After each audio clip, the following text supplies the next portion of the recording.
Hello everyone. I thought I'd make a video of some of the other cool Ukraine related stuff that I've either been given by military units or as part of donations, but also something a little bit special that we made in the UK, and I'll start with that. This thing, we call this, it weighs a lot, it's called the Struggle. So this is actually made in a UK glass blowers. So to explain, all glass is made from molten material and heated at an extreme temperature and then molded into a certain shape. And interestingly, a lot of the raw materials for glass blowing used to come from Ukraine. So the war has massively increased the cost to produce glass, be it wine glasses, beer glasses, any type of glass, vases, lampshades, and actually it has resulted in a number of UK glass blowers going out of business.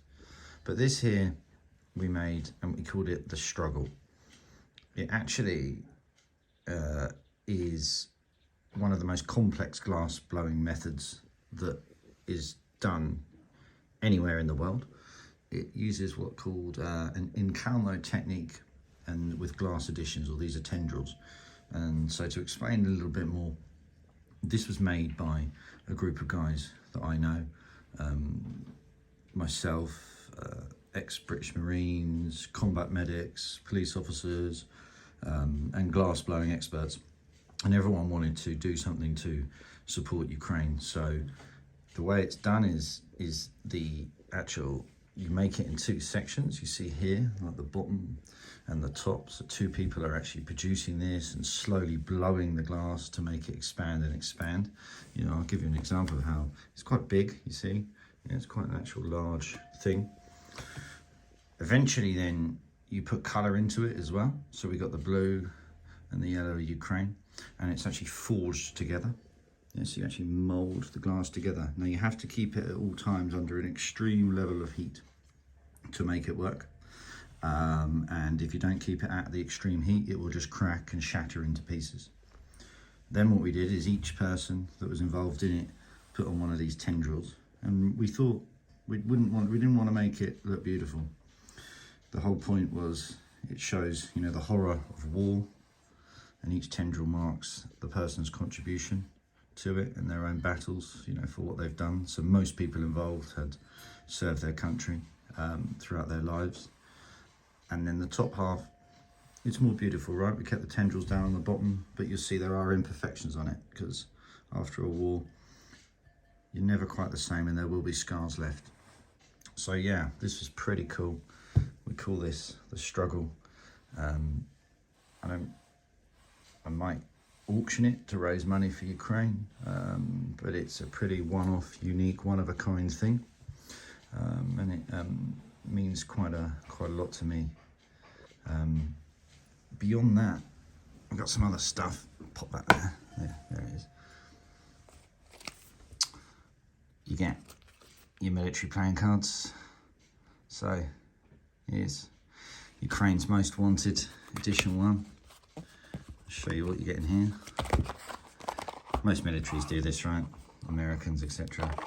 But these, you got playing cards of Russians that have committed particularly heinous acts against the Ukrainian population. Pretty cool. Not the people, but the actual product itself. They're doing the military pin-up edition playing cards as well, which is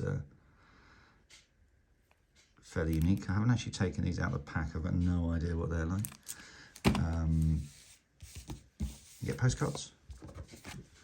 So this is the Ukrainian Tractors Division. As we know, the Ukrainian farmers have pretty much the third biggest supply of tanks, I think, in the world. I think they've recovered hundreds and hundreds of them. These are the little thank you cards you get from the 69 Sniffing Brigade when you contribute to campaigns. They're all handwritten by the team.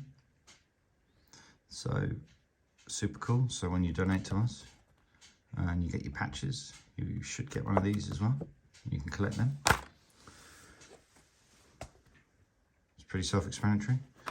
This is a cap as worn by a Ukrainian soldier that was given to me. Different variation.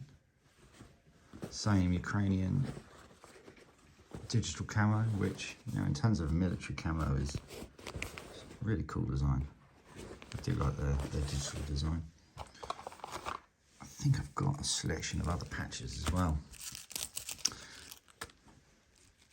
The secret biolabs, because obviously everyone in Ukraine is actually secretly having biolabs and harvesting babies and all that.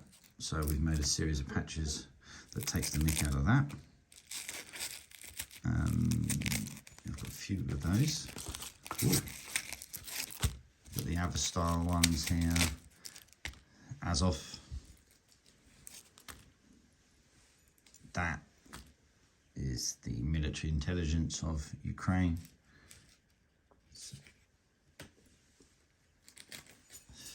Tarantino's a campaign that we did with him. It's from Crimea. These are all a selection of patches from Operator Starsky. This is my friend Bishom. And this is an Estonian police patch that was given to me by an Estonian police officer on the plane who saw I'd been in Ukraine and was very supportive, and she gave me a patch. So there you go. Here's a selection of more Ukrainian stuff with the struggle, with the Kraken hat. Actually, one last thing. This is pretty cool. This is an international, so I've got around the wrong way, fighting unit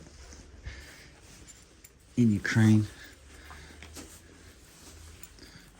British, Americans, and French, and Norwegian.